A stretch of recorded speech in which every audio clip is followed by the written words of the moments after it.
புதுச்சேரியில் 7 மாதங்களாக இலவச அரிசி விநியோகம் நிறுத்தப்பட்டுள்ளதால் ஏழை எளிய மக்கள் கடும் இன்னலுக்கு ஆளாகியுள்ளனர். அங்கு 2016ஆம் ஆண்டு காங்கிரஸ் ஆட்சி பொறுப்பேற்ற பிறகு இலவச அரிசி வழங்குவதில் ஊழல் நடைபெறுவதாக கூறி அத்திட்டம் நிறுத்தப்பட்டது. அதற்கு ஈடாக பயனாளிகளின் வங்கிக் கணக்கில் பணம் வரவு வைக்கப்பட்டது.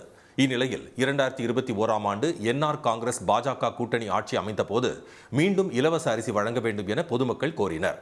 நீண்ட நாள் போராட்டத்திற்கு பிறகு கான்ஃபெட் மூலமாக 2024ஆம் ஆண்டு டிசம்பர் மாதம் முதல் மீண்டும் இலவச அரிசி வழங்கும் திட்டத்தை முதலமைச்சர் திரு ரங்கசாமி கொண்டு வந்தார்.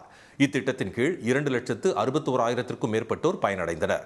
இதனிடையே இந்த ஆண்டு சட்டப்பேரவை தேர்தல் நடைபெற்றதை அடுத்து அரிசி கொள்முதலை மாநில அரசு நிறுத்தியதால் கடந்த 7 மாதங்களாக அரிசி வழங்கப்படவில்லை. எனினும் தற்போது டிசம்பர் மாதத்திற்கான ரேஷன் அரிசி வழங்கப்பட்டு வருவதால் மக்கள் குழப்பத்தில் உள்ளனர். ஒப்பந்த அடிப்படையில் ஏதோ கோளாறுன்றாங்க.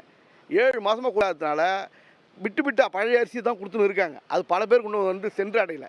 இந்த அரசு அந்த அரிசியை கொடுக்காததுனால இங்கே ஏழை எளிய மக்கள் அளவில் குறிப்பாக சொன்னால் வயதானவங்க, பெற்றோர்கள், அந்த பிள்ளைகளால் கைவிடப்பட்ட வயதானவங்க ரொம்ப துன்பப்படுறாங்க அந்த அரிசி இல்லாமல்.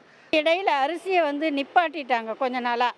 அது இன்னும் கொஞ்சம் கஷ்டமாக இருக்குது. ஏற்கனவே கொஞ்சம் அரிசி வச்சுக்கிறதுனால ஓட்டினுக்கிறேன். அதையும் சுத்தமாக போய் காலி ஆகிட்டுன்னா அடுத்த நாளைக்கு சோறு வடிக்கிறதுக்கு எனக்கு வீட்டில் அரிசி கிடையாது.